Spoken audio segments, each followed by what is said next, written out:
ఇది తెలియకపోతే మాకైతే అసలు నీళ్లు దొరికేవే కాదు. అసలేం జరిగిందంటే చిన్న ఫంక్షన్ ఉందని నేనైతే మన జగిత్యాల జిల్లాలోని కొరట్లలోని గుమ్లాపూర్కైతే వచ్చాను. ఆ ఫంక్షన్ కోసం 2 క్యాన్స్ వాటర్ కావాలని మమ్మల్ని మా తమ్ముడు పంపించాడు. అసలే నాకు ఈ ఊరు కొత్త.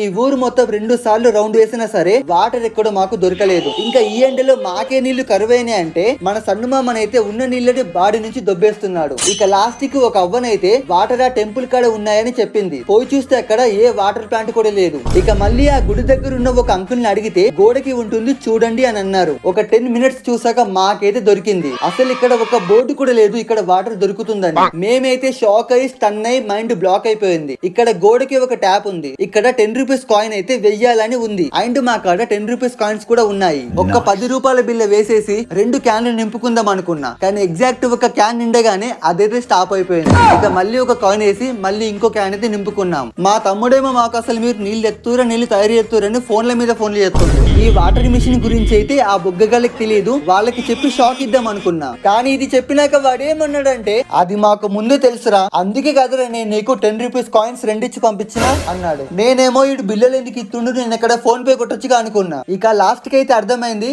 అసలైన బుగ్గగాన్ని అయితే నేనే అని. అసలు ఈ వాటర్ ఎందుకు ఫంక్షన్ ఏంటి అనేది నేను మీకు పార్ట్ 2 లో చెప్తాను. ఆ వీడియో సూపర్ గా ఉంటుంది. దానికోసం మీరు నన్ను ఫాలో చేసి పార్ట్ 2 అని కామెంట్ చేయండి.